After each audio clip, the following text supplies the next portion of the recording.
You.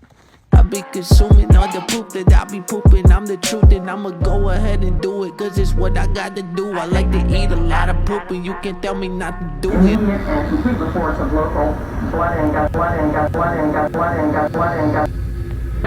What happened was true. The most bizarre and brutal series of crimes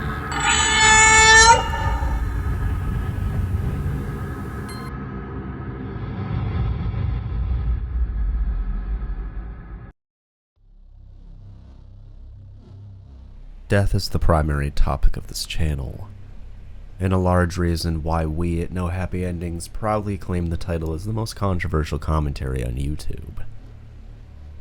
However, when we think of death and people dying, how often do we find ourselves thinking of what comes next? What comes after death? Today we'll be discussing that.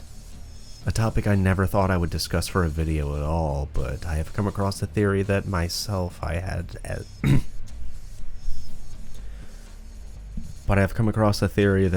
myself had a sort of existential crisis from as a kid.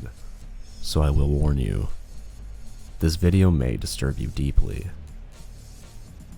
But before we dive in, I want to briefly discuss other religious and spiritual beliefs in general, and what they believe happens after we die in a sort of descending order into the abyss, if you will. And before we do me a favor and pause the video and hit subscribe. Hit the bell icon, and when all notifications get notified whenever I post a new video. You can also find all my links, including uncensored content, in the description, as well as my premium content to get access to all my deleted videos, premium videos, early access, and talk to me daily in the Discord. Now that all that's out of the way, let's dive in. Starting with Wicca. The modernized, often trendy, and bastardized practice of Wicca is actually deeper than your cousin who got her first tarot deck realizes, with the practice originating in England during the first half of the 20th century, and the practice going into the mainstream public by 1954 by Gerard Gardner, a retired British civil servant. Wicca draws upon ancient pagan and 20th century Hermetic motifs for theological and ritual purposes, but it is their belief in the afterlife that are often considered the attraction, and arguably one of the best afterlives to be conceived by a mainstream belief system. You see, Wiccans believe in the Summerland. The Summerland is a place where souls rest, recuperate from life, and reflect on their experiences before being reincarnated. Quite literally in a personalized heaven like paradise. Of course, all modern religions and spiritual practices take from elsewhere. But this belief in being able to finally rest without the ability to feel the negative energies and emotions and truly learn lessons before moving on to try again sounds quite nice. But we aren't here for the nice, are we? We're here for the most terrifying afterlife. Even worse than what you call hell. In Japanese culture, the concept of afterlife is often influenced by a mix of Shintoism and Buddhism, and folklore beliefs. In Shinto mythology, Yomi is the underworld or land of the dead, sometimes referred to as hell, ruled by Izanami, the goddess of death. It's a dark and gloomy place where spirits go after death, and Yomi is essentially just the void. A place that is neither truly a heaven or hell. In Yomi, all deceased carry on a gloomy and shadowy existence in perpetuity, regardless of their behavior in life. A true belief of nihilism, really. Scholars believe that the image of Yomi was derived from ancient Japanese tombs in which corpses were left for some time to decompose. On the other hand, in Buddhist-influenced Japanese culture, Medo refers to the intermediate state between life and death. Similar to the Tibetan Book of the Dead, during this period the spirit encounters various obstacles and challenges that determine their rebirth, but ultimately, you are reincarnated. Japanese Buddhism also recognizes the 6 realms of Rakudo: heaven, human, asura, animal, hungry, ghost, and hell. The circumstances of one's rebirth into these realms depends on their karma, so the culture heavily emphasizes karmic depth into the thought of their afterlife, which regardless encourages one to be good to receive good and evil to be punished. Quite fair. But Let's move on to the darkness, shall we? In Nordic spiritual beliefs, Asgard is the ultimate goal, a heaven fit for warriors and heroes. Those who died with honor, often in battle, are rewarded to fight alongside the gods themselves in a divine battle of Ragnarok. In Asgard, you are rewarded with endless sparring, drinks, friends, and love, as well as food, of course. But surely this belief system wouldn't reward the evil, right? Well, that is quite subjective, but the Norse concept of hell is something certainly to behold. One reaches hell upon their death if they did not die in battle or with honor. Ruled by the goddess of the same name, Hel, daughter of Loki, and the giantess Angrboda. Hel rules over her domain with her hound Garmir. Hel is generally represented as being rather greedy, harsh, and cruel, or at least indifferent to the concerns of both the living and dead. However, her personality is little developed in what survives of the Old Norse literature. She's mostly only mentioned in passing. The realm itself, however, while briefly discussed, is most certainly memorable. The dead are forced to wander and rot in ruin for eternity. The realm's eternal decay forever punishing them as their bodies are forced to rot like zombies. If you die without honor, this is where you go. That's truly something if you think about it. And pretty open enough for interpretation. Pretty solid belief system, honestly.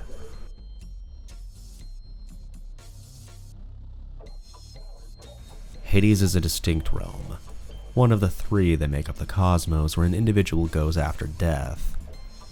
The earliest idea of an afterlife in the Greek myth is that, at the moment of death, an individual's essence, their psyche or their soul, is separated from their corpse and transported to the underworld, basically the river Styx. In early mythology, the dead were indiscriminately grouped together and led a shadowy post-existence similar to Yomi. However, in later mythology, for example, Platonic philosophy, elements of post-mortem judgment began to emerge, with good and bad people being separated, both spatially and with regards to treatment. And this is where we reach Hades. The underworld itself. Hades is ruled by the god of the same name, and the realm is comprised of actually several different regions with different purposes, but ultimately the worst is the Tartarus. Tartarus, the deepest, darkest, and most feared region of the Greek underworld, is a place where the wicked are punished for their crimes, and where even the gods themselves dare not tread. Let's delve into the depths of the Tartarus and explore its terrifying landscape. Tartarus is situated as far beneath the earth as the earth is beneath the heavens. It's a vast, gloomy abyss surrounded by 3 layers of walls with a river of fire encircling it. The walls are said to be made of bronze or adamant, making them impenetrable. So in many ways it bears a similar concepts to the Judeo-Christian religions and their hells, but with a notable exception being that the Tartarus punishes even gods and goddesses and titans themselves. Some of the notable folk punished in the Tartarus are Sisyphus, who is forced to roll a massive boulder up a steep hill, only for it to roll back down each time he nears the top. Tantalus, who stands in a pool of water that always recedes when he tries to drink, and under fruit trees with branches that are always pulling away or too tall when he tries to eat. Prometheus, who is chained to a rock while an eagle devours his liver every day, only for it to regrow overnight. Atlas, who is forced to hold up the sky for eternity. And the Danaids, who are condemned to fill a leaky jar with water forever. Basically, the Tartarus even punishes gods and titans to their own personal hell. There is also no light except for the fires of punishment to keep the divine inside. A place where you, as a mortal, and the very creator beings themselves are being punished as peers. A truly terrifying concept, but arguably not the worst. Abaddon is the Jewish concept of the abyss or the underworld, and it is a fascinating and complex topic. In Jewish mythology and theology, Abaddon is often associated with the destruction of evil and the punishment of wicked, sharing the same name as the mighty goetic demon. Well, according to some Jewish traditions, Abaddon is located in the lowest depths of Gehenna, or Gehenna, which itself is a place of punishment for sinners. Abaddon is the abyss, or the underworld, a realm of punishment and suffering for those who have rejected the Judeo-God Yahweh's laws and commandments. Abaddon is described as a deep, dark pit or abyss surrounded by walls of fire and filled with a thick, impenetrable darkness. The air is said to be thick with the stench of brimstone and burning flesh, as the ground is covered in a fine, powdery dust that burns like hot coals beneath the feet of those who dwell there. The punishments inflicted upon those in Abaddon are varied and severe. Some of the most notable punishments include the burning pit, a massive pit filled with burning coals and flames that reach up to the heavens. Those who are thrown in this pit are consumed by the flames, which burn away their flesh and leave away bones, only to regenerate and restart the process again. The River of Fire, a river that flows through Abaddon. Its waters laid of liquid fire that burns away the skin and flesh of those who touch it. The Valley of Shadows, a desolate valley where the wicked are forced to wander in darkness, tormented by their own guilt and regret. There's also the Caverns of Darkness, a network of caves and tunnels in Abaddon, where those who have rejected God's light are forced to dwell in darkness, never seeing the light of day again. In the Furnace of Suffering, a great furnace where the wicked are thrown into a cauldron of boiling oil, which burns away their flesh and leaves only their bones. A reoccurring theme in Abaddon, but horrifying nonetheless. And believe it or not, this is not even the worst. A reminder that if you want to see what hell really looks like on Earth, to check out my uncensored content. Depending on your stance on religion, Christianity is either the greatest belief of all time and the true faith, or the most successful cult spanning over 1,000 years of history, forced conversion including wars, espionage, and mass hysteria. However, its simple and rewarding belief system is typically the appeal. Do good, be good, and you will be rewarded. With a complex story tying Jesus of Nazareth as the Son of Yahweh, his sacrifice a gift of forgiveness and atonement for the sins of man. Simply put, if you believe and do your best, you will see the pearly gates of heaven and be there for eternity. However, the other side of the coin is of course darker. The Christian concept of hell is a complex and multifaceted topic with various interpretations and descriptions throughout history. The exact location of hell is not specified in the Bible, but it is often described as a place beneath the earth or in the depths of the underworld. Some interpretations suggest that hell may be a spiritual realm existing outside of the physical universe, or perhaps the center of the earth itself in some beliefs.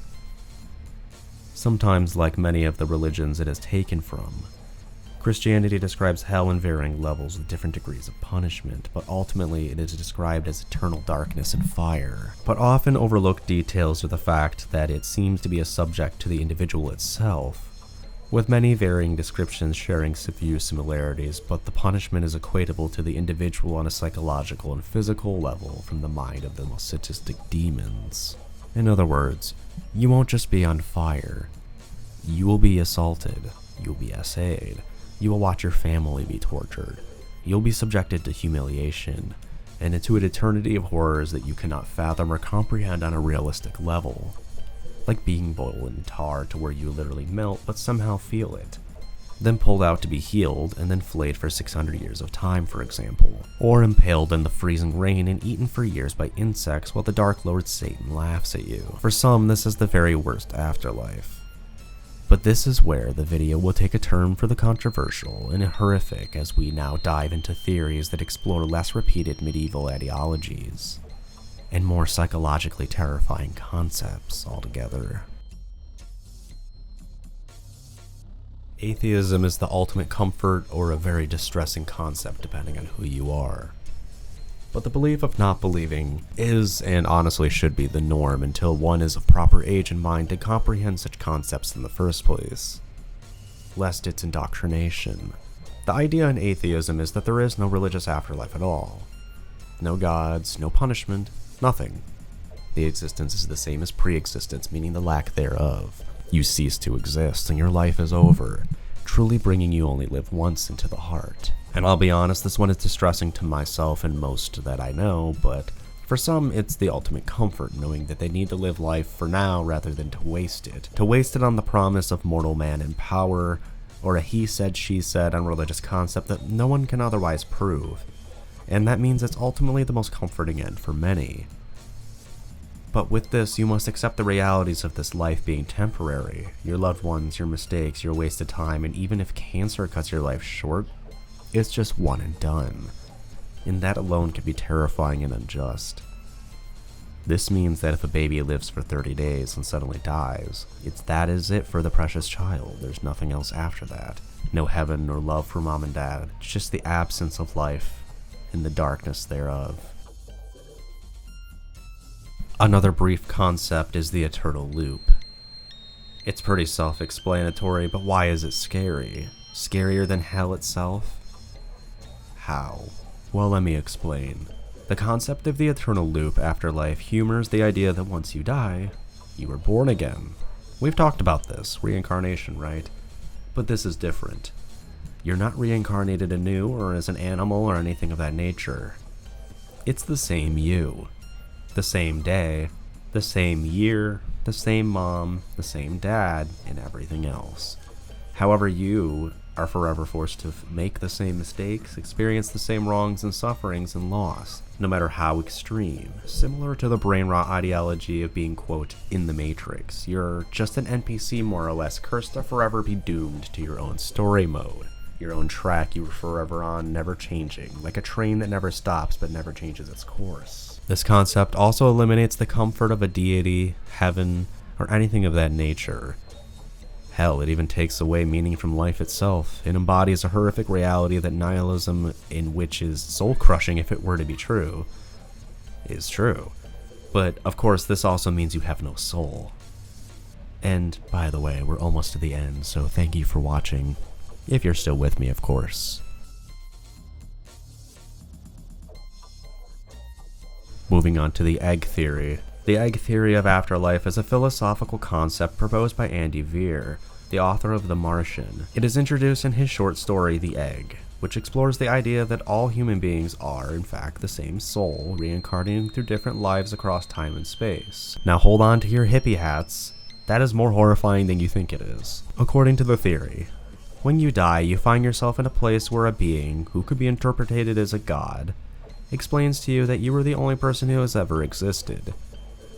In the story, this god tells the protagonist, who has just died, that they have lived many different lives, each time experiencing the world from a different perspective as different people, with different genders, races, and experiences, tragedies, miracles, and so forth, and the purpose of this reincarnation is for the soul to grow and evolve. The concept of you is ultimately an illusion because you, in essence, are every person who has ever lived and ever will live. Every life, every action, and every experience is part of one's soul journey towards enlightenment.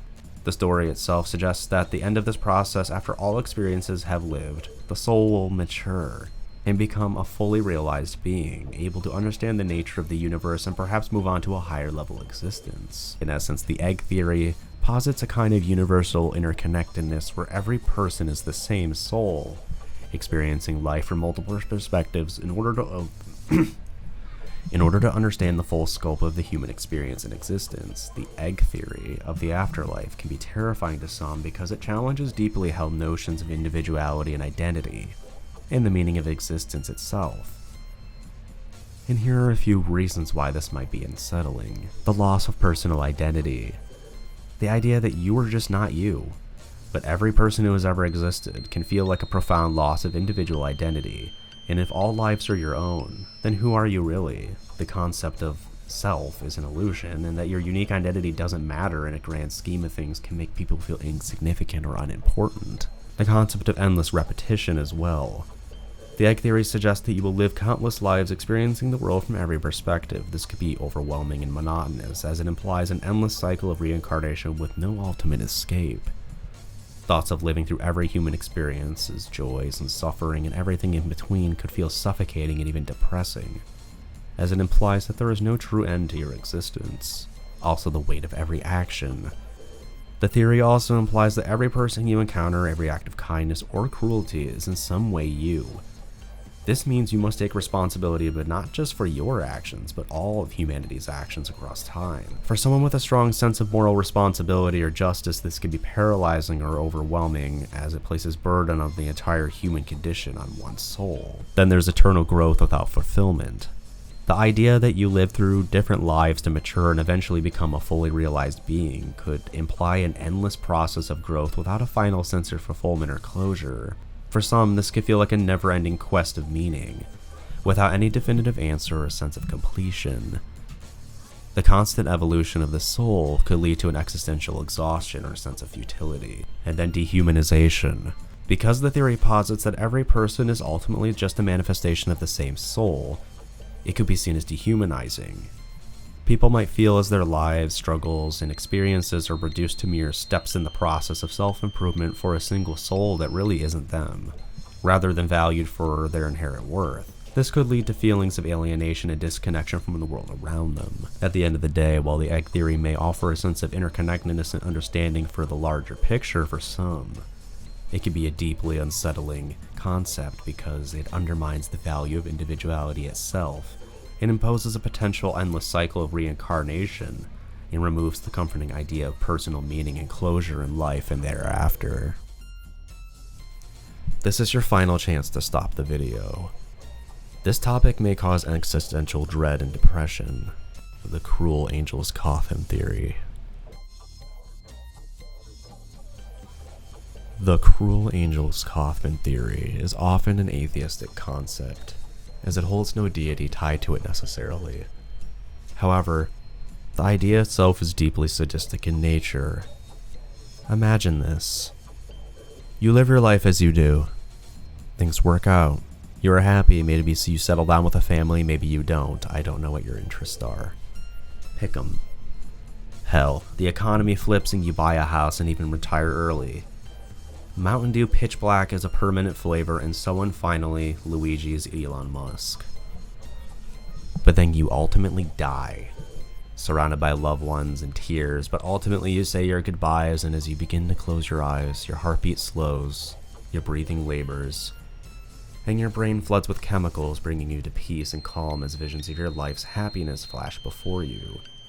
Then, you let out a death rattle, and your heart stops. You have died.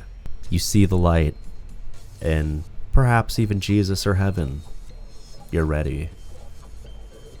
Then the chemical reaction fades as the cells in your brain begin to rapidly decay from the lack of blood and oxygen. You feel a choking pressure as your sense of touch is now gone, but somehow you can still feel. You feel awake, yet cannot open your eyes. You can no longer smell your spouse's perfume or cologne near you, or the familiar smell of the room you were in. But you can hear so much crying, the crying turning into an echo that seems to be getting distant. Eventually it fades into unearthly sounds, different things that you can't even decipher. It gets worse as your body is moved for post-mortem examination and prep. You are fully aware yet not. A conscious shell of what was once a human, your soul effectively is trapped. It takes days of procedure, but you can still recall the strange lack of feeling when they remove your organs and place you in a cold, silent tomb on a slab of steel to wait. Eventually, you are forced to desperately hear everyone again, everyone you love, saying goodbye to you one last time. This is when you become fully aware of what is happening. You have truly died. Your eyelids are now shut. You cannot move that mortal coil you once inhabited, and you are now being laid to rest. You can still hear yourself being lowered into the grave, and the soil covering the coffin as the voices of your loved ones fade away for one final time. Now you are cursed to an eternity in a coffin of your mortal rotting coil. Your memories and knowledge you died with to burden you in the grave. You also realize that everyone you love will suffer the same fate. Every baby, every animal, everything you've ever known and not known, all suffer the same fate, and all evil and good dies equal to be punished. You determine life's purpose at this point was truly to live because only hell awaits you. Eventually, You begin to forget their faces, and you can feel without feeling the sensation of insects crawling among you and eating your flesh from the inside out. The world around you moves as you rot in your tomb, forever frozen in only what a cruel, sadistic being could create. Thank you for watching. If you like this video, please hit subscribe and the bell icon to get notified whenever I post a new video. Let me know what your thoughts are in the comments below. And remember, if it bleeds, it leads.